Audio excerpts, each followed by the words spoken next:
مغزي سکته یا سریبرال واسکولر اکسیډنټ یا سی وی ای تعریف یې څه دی؟ مغزي سکته د هغه حالت څخه عبارت ده چې د سر د رګونو د شلیدلو له امله د سر په یو ځای کې رامنځته کېږي چې اکثرا مغزي سکته په زړو او یا هغو کسانو کې چې د وینې جګ فشار ولري واقع کېږي چې علت یې د سر د رګونو شلیدل د سر په یوه برخه کې دی. علایمې څه دي؟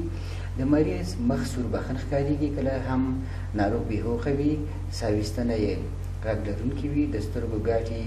په یوه اندازه نه وي، یعنې یو غټ او بل وړوکی ښکارېږي او امکان لري چې د بدن په یوه برخه کې فلج واقع شوی وي او ناروغ په سختۍ خبرې وکړي. لومړنۍ مرستې: د ناروغ سر د لتانې چت کېښودل شي، د ناروغ د بې ځایه خوځولو څخه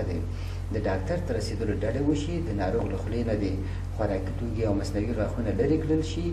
پام ووي چې تنفسي لاره خلاصه وي او که چیرې د ناروغ تنفس ودرېد نو ورته مصنوعي تنفس ورکړئ.